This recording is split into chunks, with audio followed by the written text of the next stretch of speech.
In Senegal, we have a word, teranga. It means hospitality, generosity, the open door, the shared bowl, the stranger who becomes family before you learn his name. Teranga is the soul of Senegal. It is what makes us who we are, more than our religion, more than our language, more than our borders. I grew up inside Teranga. I grew up in a country where the doors are always open, where the food is always shared, where every person you meet is a cousin you have not yet recognized. And yet, despite all that openness, there was one door in my life that remained closed. The door to God. I could see it. I knew it was there. I prayed toward it 5 times a day. I fasted in front of it every Ramadan. I gave alms at its threshold. I performed every ritual, followed every rule, obeyed every Marabout. But the door never opened. I knocked and knocked and knocked, and the silence on the other side was absolute. Until one day, a different door opened, a door I was not looking for. A door that was not in the mosque or the Quran or the brotherhood. A door that was in the most unexpected place imaginable. In the pages of a book I was told never to read, in the person of a man I was told was only a prophet, in the love of a God I was told did not exist. My name is Moussa. I am 31 years old. I am Fulani, from Dakar, Senegal. And this is the story of a man who spent his whole life knocking on the wrong door, and the day the right door opened. You cannot understand my story without understanding Senegalese Islam. It is unlike any other Islam in the world. In Saudi Arabia, Islam is about the text, the Quran, the Hadith, the legal rulings of scholars.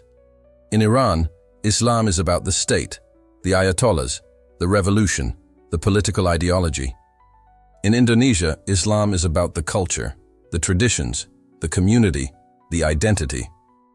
In Senegal, Islam is about the Marabout. The Marabout is the spiritual leader, the guide, the intercessor between God and the ordinary believer. In Senegalese Islam, you do not approach God directly. You approach God through your Marabout. The Marabout prays for you. The Marabout blesses you.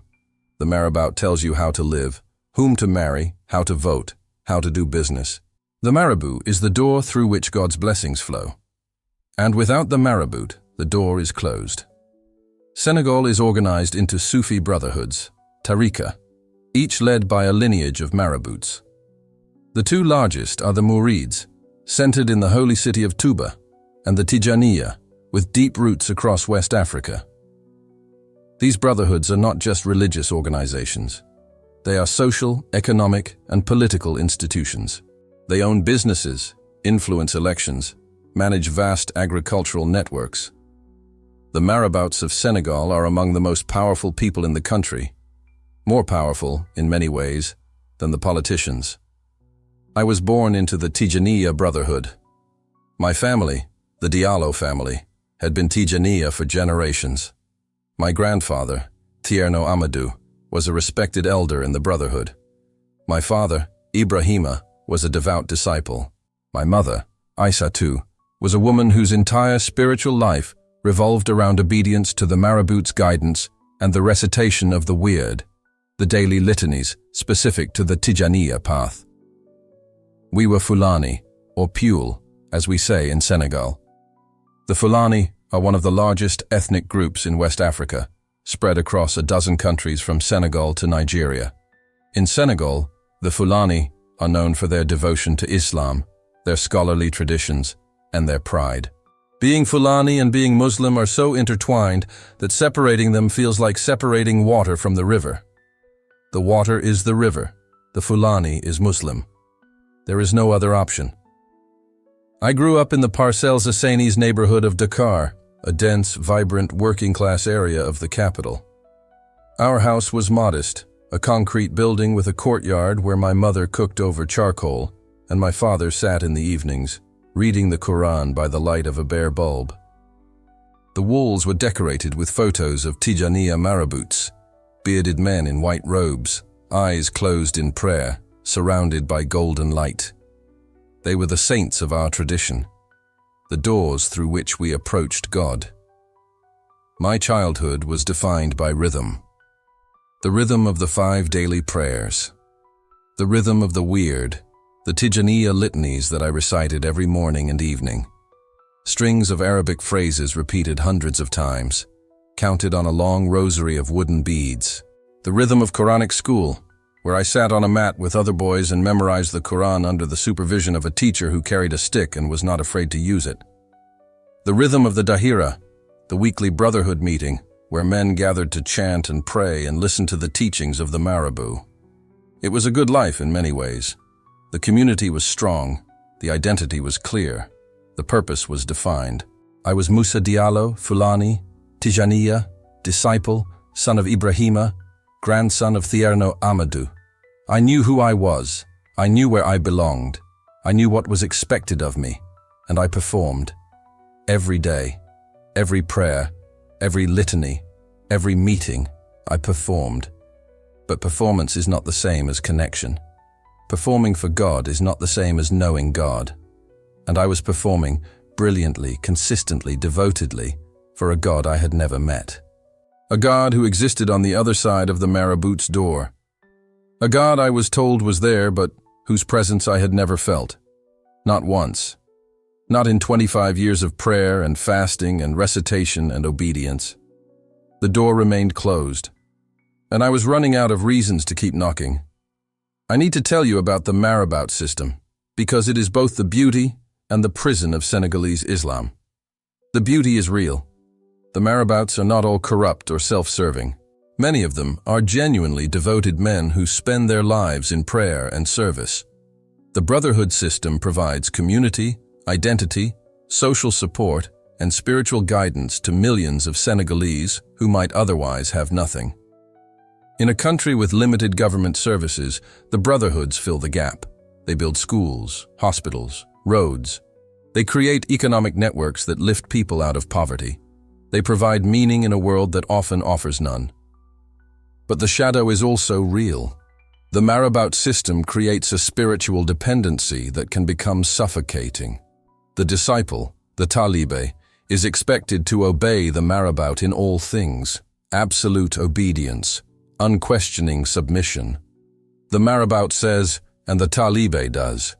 The Marabout prays, and God listens. The Marabout blesses, and the blessing flows.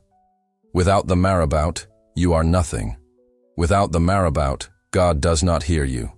Without the Marabout, the door is closed. This teaching shaped my entire spiritual life. I did not believe I could approach God directly. I did not believe my prayers, offered in my own words, in my own language, had any power. Prayer was the Marabout's business. My business was obedience, service, and the financial contributions, hadiyya, that every Talibe was expected to make to the Marabout's household. I do not want to reduce the Marabout system to exploitation. It is more complex than that, but I do want to say this. I was a man who loved God, who wanted God, who hungered for God, and I was told that the only path to God went through another man, that my own heart was not sufficient, that my own voice was not loud enough, that I needed an intermediary, a gatekeeper, a toll booth on the road to the divine. And the toll was not just financial, it was spiritual. The price of the Marabout system was my own spiritual agency, my ability to think independently about God, my confidence that God might hear me, Moussa, just Moussa, without the brotherhood, without the weird, without the lineage. Just a man and his God. That confidence was never developed, because the system did not want me confident. The system wanted me dependent. And for 25 years I was. I remember a specific moment that crystallized this dependency. I was about 20, going through a difficult period at university. I went to the Marabout and asked for guidance. He said, recite the weird 300 times before Fajr. Make a hadiyya of 50,000 francs, and your path will be clear. I did it. I woke before dawn. I recited. I gave the money, which was more than I could afford. And my path was not clear. The problems remained. The only thing that changed was my bank account. I do not tell this story to demonize the Marabout. I believe he was sincere. But the system he represented had one fundamental flaw. It placed a human being between me and God, and no human being, however holy, can occupy that space. That space belongs to God alone. When a human occupies it, the result is not closeness to God, but closeness to the human. And humans cannot save you. I was close to the Marabout. I was far from God. And I did not know the difference until I met Jean-Baptiste. The questioning began when I was about 23. I was studying business at Cheikh Anta Diop University in Dakar, one of the largest universities in French-speaking Africa. The university was a world away from the Dahira and the Marabouts' house. It was a place of ideas, of debate, of exposure to perspectives that my Tijaniyya upbringing had never offered. I met people who thought differently about religion. Senegalese secularists who questioned the Marabout system openly. Marxists who saw the brotherhoods as feudal structures exploiting the poor. Christians, yes. Senegal has a Christian minority, mostly Catholic, mostly from the Sera and Diola ethnic groups, who had a completely different relationship with God. And atheists, who argued that the whole enterprise was a human invention. I was not ready to abandon Islam, but I was ready to ask questions. And the questions I asked were deeply personal. Why, after 23 years of prayer, had I never felt God? Other people in the Brotherhood described spiritual experiences, dreams, visions, moments of ecstasy during Dakar. I had never had any of these. My prayers were mechanical. My recitations were routine. My spiritual life was a desert, dry, flat, and unchanging.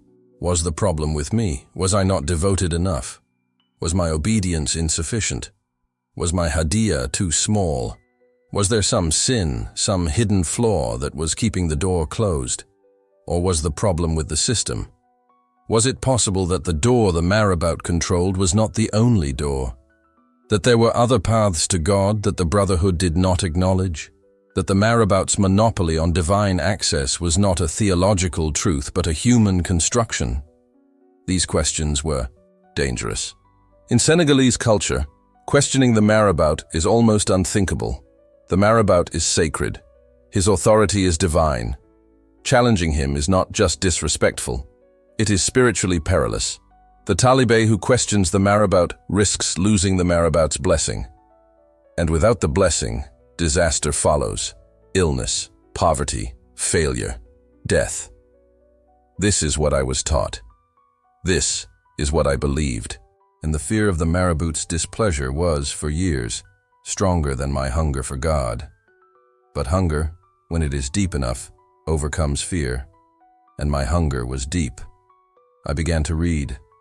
Not the Tijaniyya texts. I knew those by heart. I read broadly. Philosophy, comparative religion, history. I read about Christianity, Hinduism, Buddhism. I read about the early history of Islam and the diversity of Islamic thought. I discovered that the Marabout system, far from being a universal Islamic practice, was specific to West Africa and was actually controversial among many Muslim scholars who saw it as an innovation, a bid'ah, that deviated from the simplicity of the original faith. This discovery was a crack in the wall. If the Marabout system was not universally Islamic, if it was a local tradition, a cultural addition, a human construction, then my inability to reach God through the system was not necessarily my failure. It might be the system's failure. The door might be the wrong door. I found Christianity through a man named Jean-Baptiste. He was a Sera, one of the ethnic groups in Senegal that has a significant Christian population. He was a fellow student at the university, studying law, and he was the most quietly joyful person I had ever met. In Senegal, Muslims and Christians coexist peacefully. This is one of Senegal's great achievements, a Muslim-majority country where Christians are respected, where interfaith dialogue is a national tradition, where the president attends both mosque and church functions. The relationship is not perfect, but it is remarkably peaceful by global standards. Jean-Baptiste and I became friends through a study group. We studied together. We ate yeboudien, the national dish, fish and rice, together. We argued about politics and football and the future of Senegal. He never tried to convert me. He He never criticized Islam. He was simply, unapologetically, joyfully Christian. And his joy was different from anything I had encountered in the Brotherhood.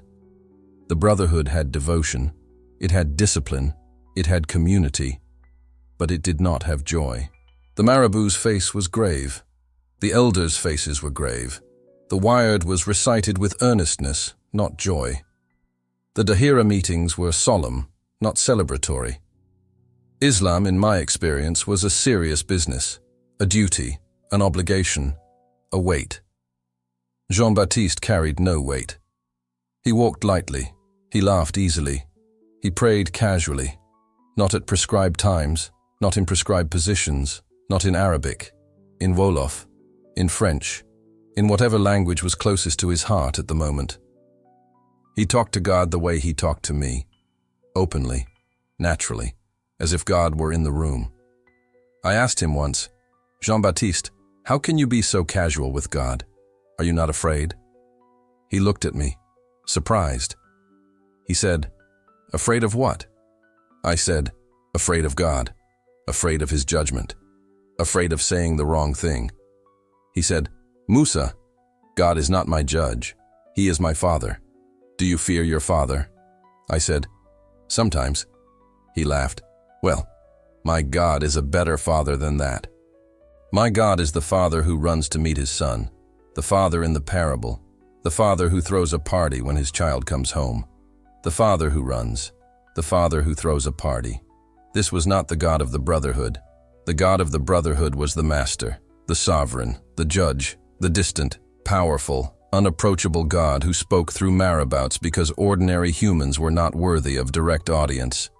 Jean-Baptiste's God was a father who ran toward his children with arms open, with joy. The contrast was devastating and irresistible. I said, "Tell me more about this father." Jean-Baptiste did not give me a theological lecture. He gave me a Bible in French. And he said, "Start with the Gospel of Luke and pay attention to the Father." I want to pause here and speak to anyone who has been told that God is unapproachable, that you need an intermediary, a priest, a Marabout, a saint, a scholar, to reach God, that your own voice is not enough, that your own heart is not worthy. I want you to know that is a lie, not a malicious lie necessarily. Often the people who tell it believe it sincerely, but it is still a lie. God does not need a middleman. God does not require a toll booth on the road to his heart. God is a father who runs toward his children, and the door between you and God is not locked. It was never locked. You were just knocking on the wrong door. If that message resonates, subscribe to this channel. Every testimony here is about someone who found the right door. I read the Gospel of Luke, the way a starving man eats bread, quickly, desperately, unable to stop. Jean-Baptiste had told me to pay attention to the Father, and the Father was everywhere. In the story of the prodigal son, Luke chapter 15, the father runs to meet his wayward child. He does not wait for the son to reach the door. He does not make the son grovel. He does not demand repentance before offering love. He sees his son from a distance and he runs. He puts a robe on his shoulders and a ring on his finger and sandals on his feet, and he throws a feast, not because the son deserved it, because the father loved him, because that is what fathers do. I read this parable and I thought about my own father, Ibrahima, the quiet, devout Tijaniyya man who loved me in the restrained, dignified Fulani way. My father would never run. Running was undignified. My father showed love through provision, through discipline, through the careful maintenance of honor and reputation. He loved me, but his love was structured, controlled, mediated through duty and expectation. And here was Jesus describing a God whose love was unstructured, uncontrolled, undignified, a God who ran, who embarrassed himself in front of the servants, who threw a party for a son who had wasted his inheritance, a God whose love had no conditions, no prerequisites, no toll booths, just open arms and a running stride. I had been looking for this God my entire life. Through the weird and the Dahira, and the Marabouts' blessing and the Hadiyya and the Quranic school and the wooden beads and the decades of repetition. I had been searching for a God who would run toward me, and I had been told again and again that God does not run, that God waits, that God requires intermediaries, that God speaks through Marabouts, that God is too majestic, too sovereign, too great to do something as undignified as running toward a sinner. But Luke said otherwise. Luke said, God runs, and the running is the gospel. The running is the good news. The running is the open door. I continued reading. The story of the lost sheep, a shepherd who leaves 99 sheep to find one that is lost. Not because the one sheep is more valuable than the 99, because the shepherd cannot bear the absence. Because the shepherd's love is not statistical, it is personal. It is for each one, for the specific lost one, for the one who wandered away and cannot find its way back. I was the lost sheep.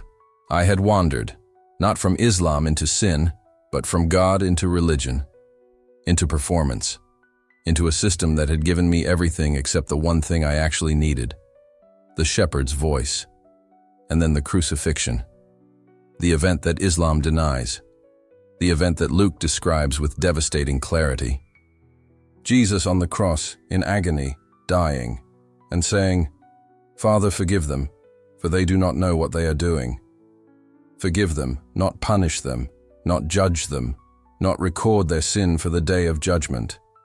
Forgive them, while they are killing him, while the nails are in his hands, while the blood is running down his face. Forgive. The God of the brotherhood kept records. The God of the cross erased them. The God of the Marabout demanded payment. The God of the cross made the payment himself. The God of the wired required repetition. The God of the cross said it once. It is finished. I want to tell you about one more passage in Luke that broke me open, because it speaks to every person who has been trapped in a system of performance. It is the story of the Pharisee and the tax collector in Luke chapter 18. Two men go to the temple to pray. The Pharisee stands up and prays about himself. He lists his good deeds, his fasting, his tithing. He is performing. He is presenting his resume to God, and he is confident that his resume is impressive. The tax collector stands at a distance. He does not lift his eyes to heaven. He beats his chest and says, God, have mercy on me, a sinner. And Jesus says, the tax collector went home justified before God, not the Pharisee. I read that story, and I saw myself. I was the Pharisee. For 25 years I had been standing in the mosque, listing my credentials. I recite the Wird. I attend the Dahira. I obey the Marabout. I fast. I give Hadiyya. I perform.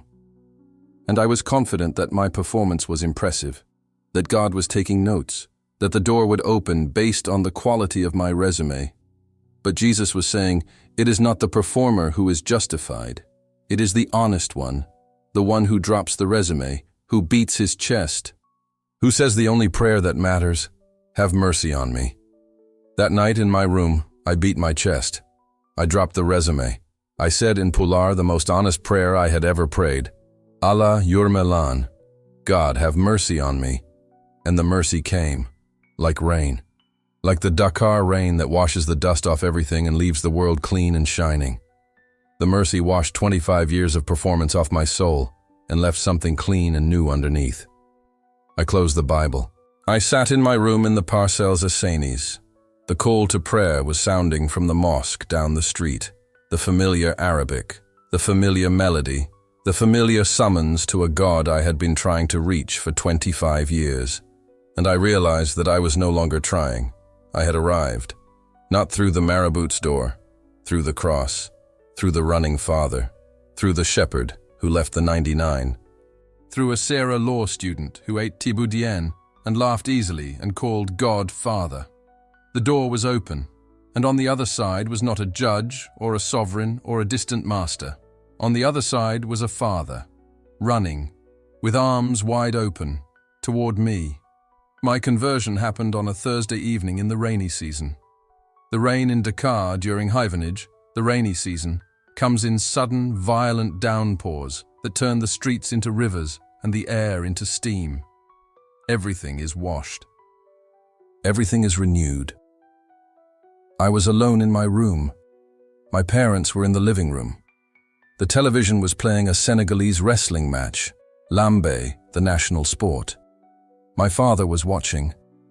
My mother was preparing ataya, the 3 rounds of Senegalese green tea that are the ritual of every evening.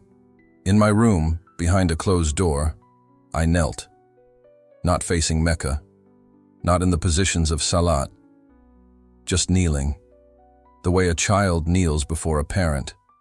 And I said, in Pulaar, my mother tongue, the language of the Fulani, Yisu mi yidima, Jesus, I love you. 3 words. In the language of my grandmother, in the language of the cattle herders and the scholars and the wanderers, in the language that had been used to recite the wired for generations, now carrying 3 new words, the most important 3 words a Fulani man has ever spoken. The rain pounded the roof. The television played in the next room. My mother's tea kettle whistled. And in my room, in the Parcelles Assenis, in Dakar, in Senegal, in West Africa, a door opened. Not the Marabouts' door, a different door. A door that led directly to the heart of God, with no intermediary, no gatekeeper, no toll booth. Just the open arms of a father who had been running toward me since before I was born. The tears came. Deep, silent, Fulani tears, because Fulani men do not cry loudly. We cry inward. We cry into the soul, and my soul was overflowing with relief, with gratitude, with the overwhelming realization that the God I had been searching for, through the wired and the Dahira and the Marabout and the 25 years of knocking, had been searching for me, running toward me, all along. I stayed on my knees for a long time. The rain continued. The tea was served in the next room. My parents had no idea that their son was being remade on the other side of the wall, that the Tijaniyya boy was becoming a Christian, that the door had finally opened, that the sheep had been found. Living as a secret Christian in Dakar was one of the most complicated experiences of my life. Not the most dangerous. Senegal is not Afghanistan or Sudan, but the most socially complex. In Senegal, religion is woven into every social interaction. When you greet someone, you say, Assalamu alaikum. When you part, you say, Insha'Allah. When you eat, you say, Bismillah. When someone sneezes, you say, Alhamdulillah. Every sentence, every gesture, every social exchange is saturated with Islamic language and assumption. Being Muslim in Senegal is not just about belief. It is about belonging. It is how you participate in society. It is the shared language of 200 years of communal life. Leaving Islam in this context does not just mean changing your faith. It means stepping outside the entire social fabric. Every greeting becomes a lie. Every Insha'Allah becomes a performance.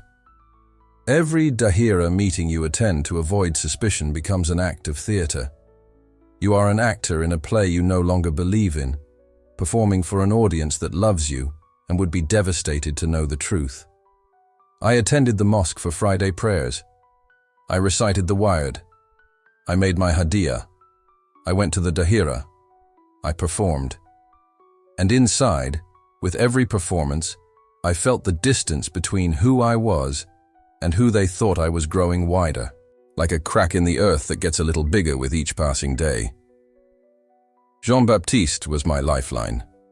We met for coffee, not at a cafe near the university where we might be seen, but at a small place in the Plateau district, the old colonial center of Dakar, where the anonymity of the crowd provided cover.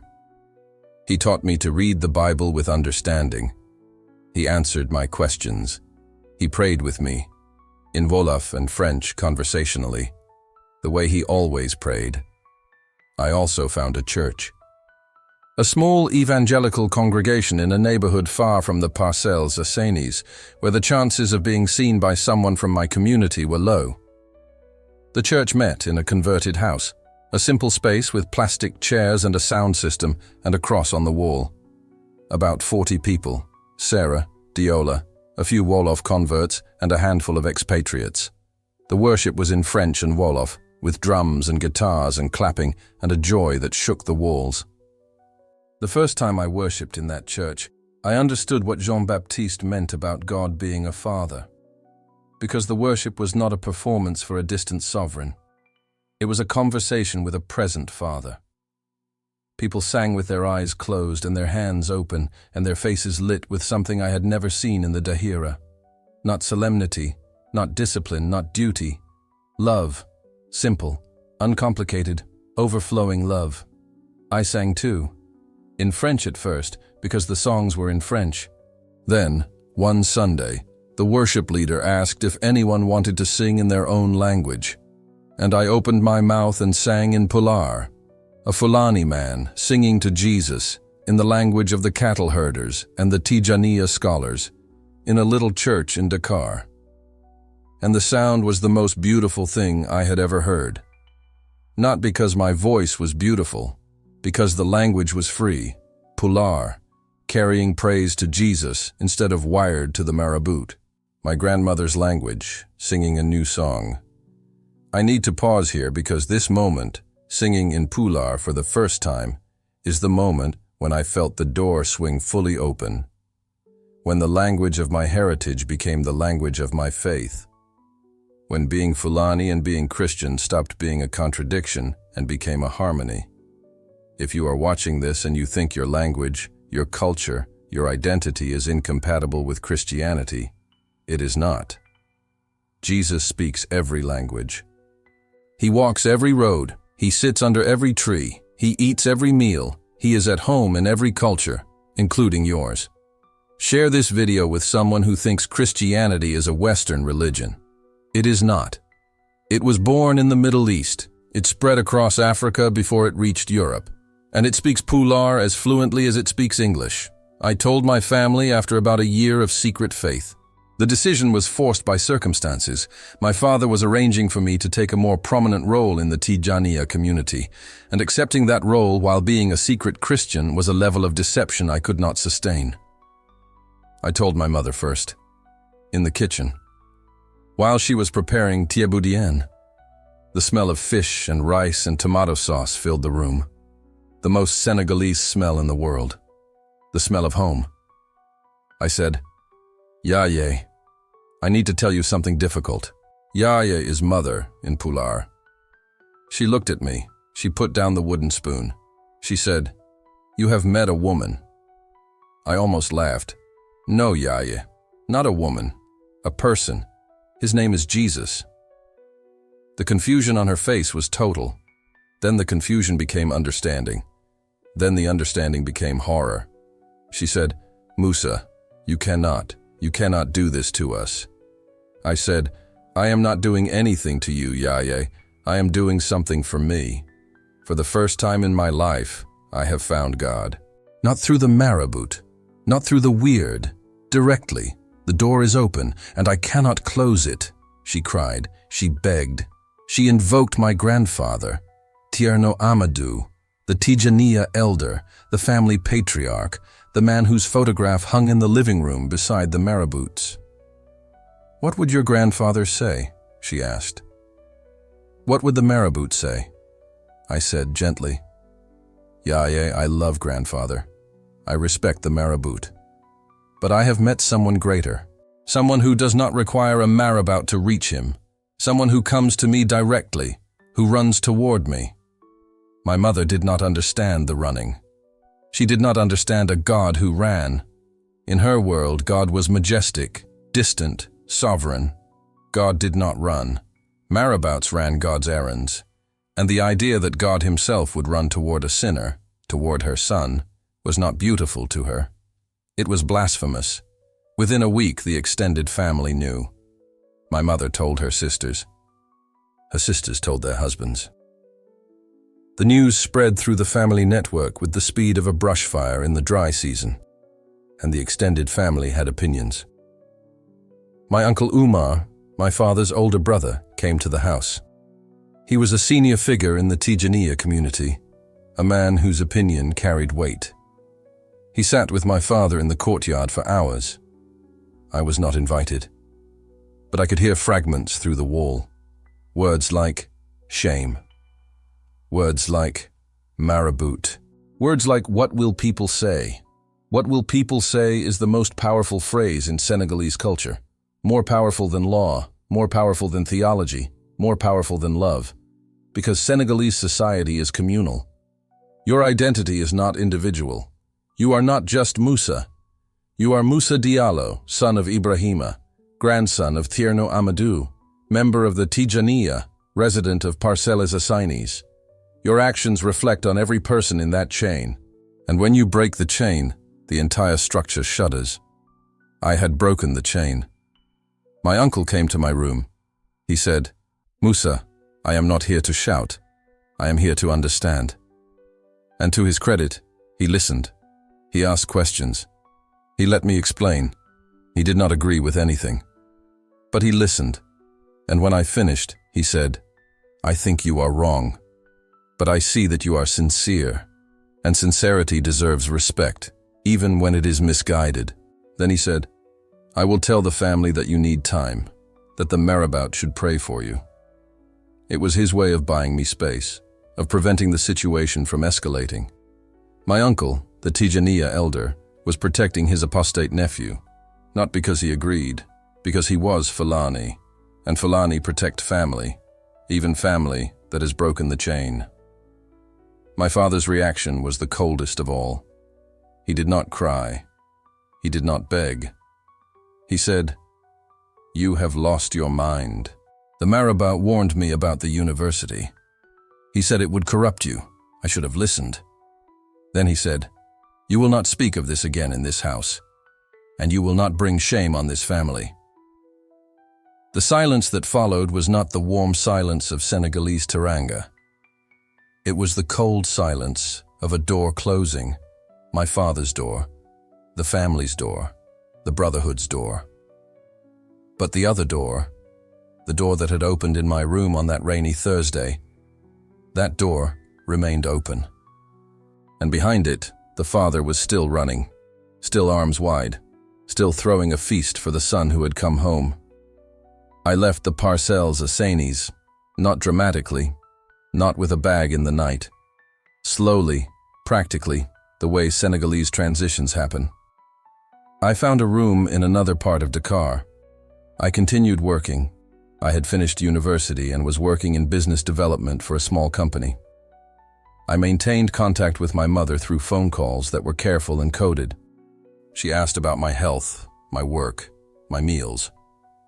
She did not ask about my faith, and I did not offer. My father maintained his silence.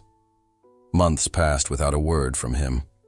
My brother Usman, 2 years younger, still deeply embedded in the Tijaniyya, conveyed messages. "Baba says to come to the Dahira. Baba says the Marabout is asking about you. Baba says you should visit." Each message was an invitation and a test. Come back, and all will be forgiven. The Brotherhood will welcome you. The Marabout will bless you. The door will reopen. But I had found a different door, and I was not going back. The church in Dakar became my family, not a replacement for my biological family. Nothing replaces a Senegalese family, but a spiritual family that held me when my biological family could not. The pastor, a Serere man named Pasteur Samuel, became a father figure, not a Marabout. He would have rejected the comparison fiercely. A shepherd, a man who pointed toward Jesus instead of pointing toward himself. A man who said, "Do not follow me, follow the one I follow." That distinction was revolutionary for me. In the Tijaniyya, you follow the Marabout. The Marabout is the destination. Pasteur Samuel was the opposite.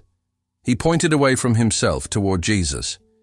He was the most powerful argument for Christianity I had ever encountered, not because of his words, but because of his humility.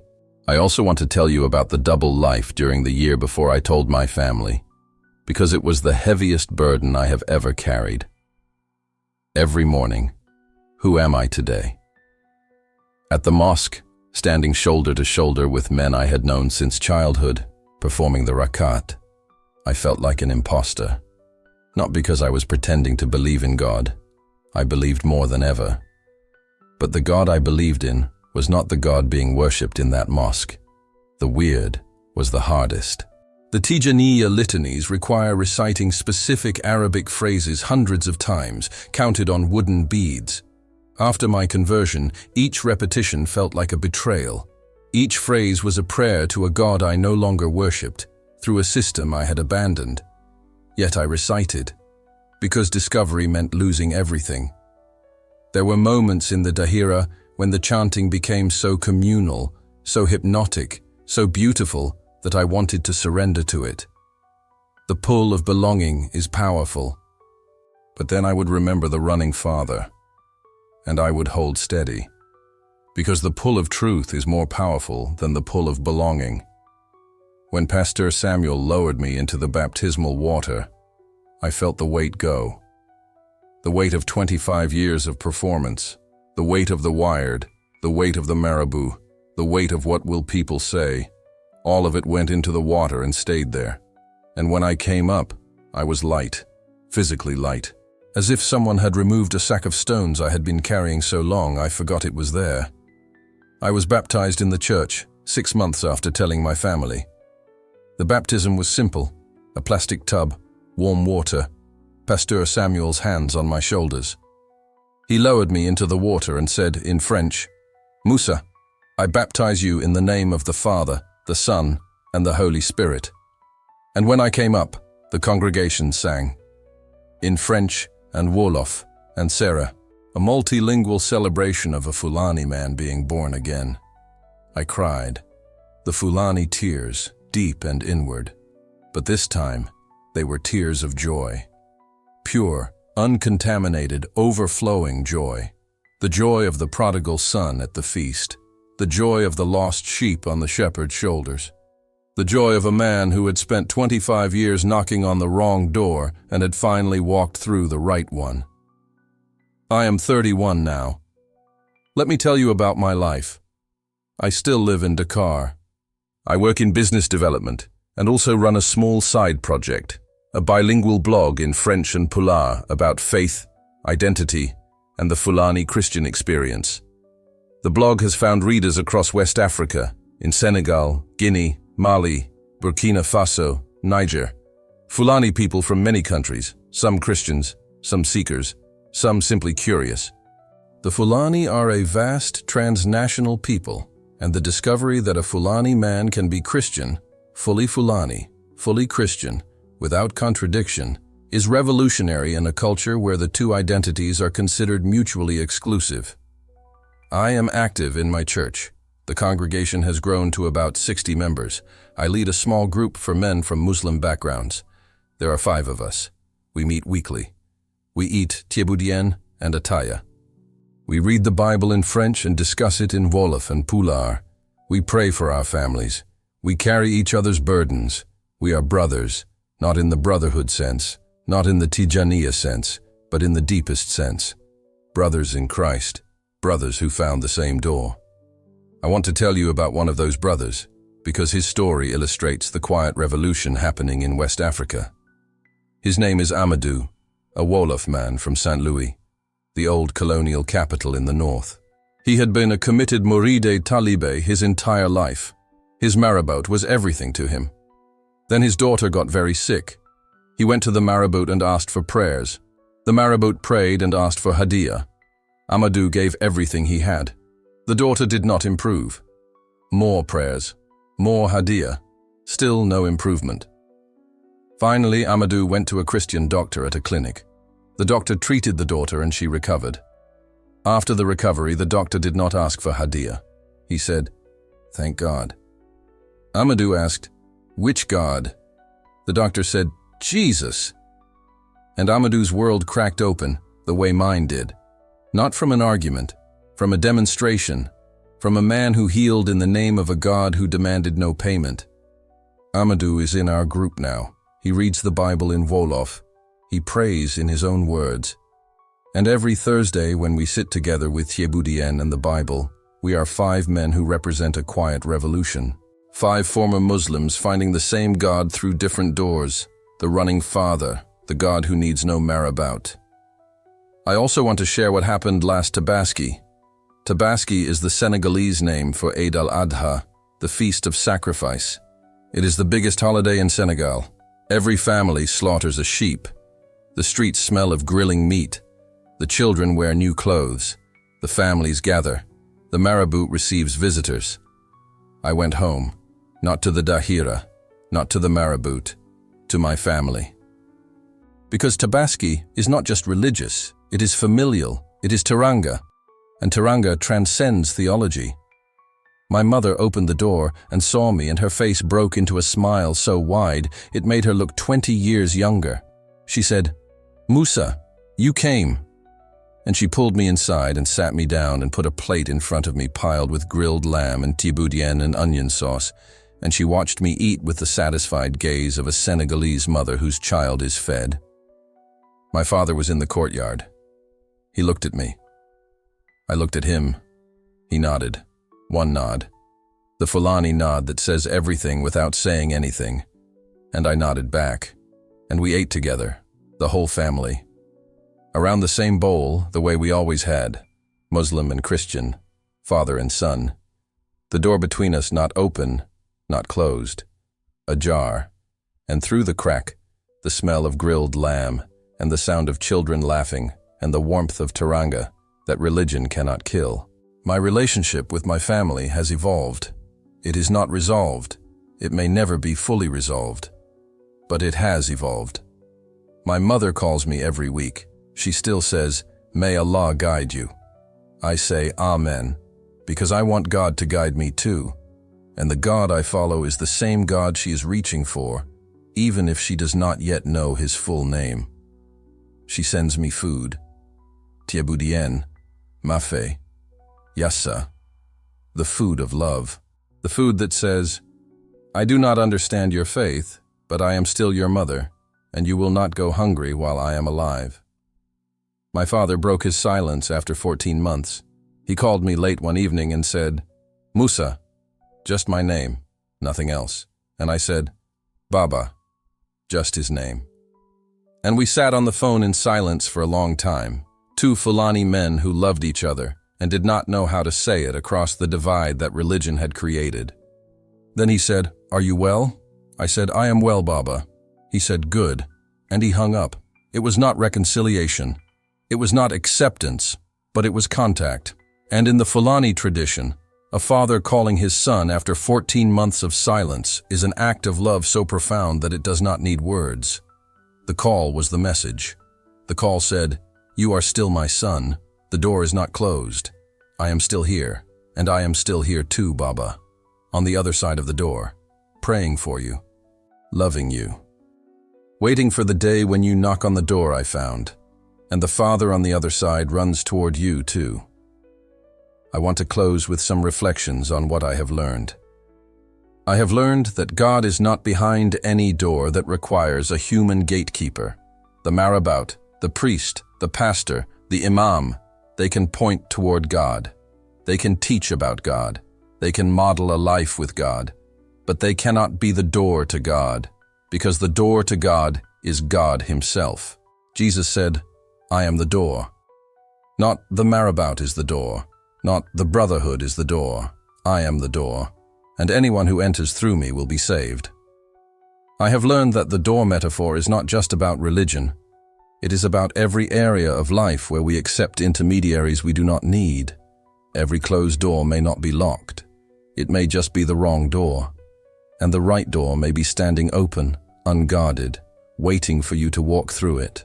I have also learned that the hardest part of finding the right door is not walking through it. It is leaving the wrong door behind. Because the wrong door is familiar. It is surrounded by people you love.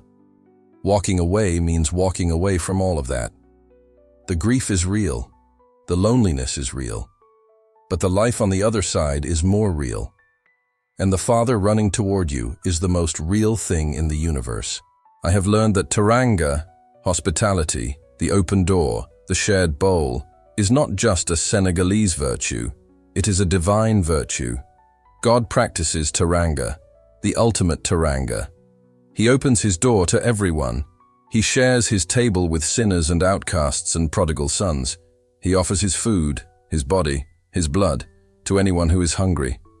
The Teranga of God makes the Teranga of Senegal look small. And that is saying something, because Senegalese Teranga is the most generous thing I know. I have learned that being Fulani and being Christian is not a contradiction. The Fulani have a concept called Pulaku, the Fulani code of conduct, which emphasizes patience, self-control, dignity, and inner strength. These are not Islamic virtues. They are Fulani virtues, older than Islam in West Africa, and they align perfectly with the life Jesus calls us to. Patience, self-control, dignity, inner strength. Pulaku is the Fulani way of saying what Paul wrote in Galatians. The fruit of the Spirit is love, joy, peace, patience, kindness, goodness, faithfulness, gentleness, and self-control. I was a Fulani before I was a Muslim, and I will be a Fulani after Islam. Because being Fulani is in my blood, and being Christian is in my heart, and neither one diminishes the other. They enrich each other, they harmonize. They are the Teranga of my identity. Two guests at the same table sharing the same bowl. My name is Moussa Diallo. I am 31 years old. I am Fulani from Dakar, Senegal. I was Tijaniyya for 25 years. I recited the Wird. I obeyed the Marabout. I knocked on the door 5 times a day. The door never opened. And then a Sarah law student gave me a Bible and I found a different door. A door with no gatekeeper, no toll booth, no intermediary. Just a father, running, with arms wide open, toward a Fulani boy who had been searching his whole life. I walked through that door, and on the other side was everything I had been looking for. Not a religion, not a system, not a brotherhood, a person, a father, a God who runs. Come through the door. It is open. It has always been open. And the Father is running toward you. I want to add one final thought. Last week I was walking through the Parcelles Assainies, my old neighborhood. I walked past the mosque. The muezzin was calling. The familiar Arabic, the familiar melody. And I felt no anger, only gratitude. Gratitude for the mosque that taught me to seek God, even if it could not show me who God was. Gratitude for the Wired that taught me discipline, because all of it led me here. To the open door, to the running Father. I walked past my parents' house. Through the window, I could see the kitchen light. My mother, cooking. My father, reading the Quran by the bare bulb. The photos of the Marabouts on the wall. Everything the same. Everything loved. I stood there and prayed. The new prayer. Just a son talking to his father. I said, Father, open the door for them. Run toward them. Let them hear the knock. Because the Teranga of God is wider than even the Teranga of Senegal. And there is room at the table for everyone. The muezzin finished.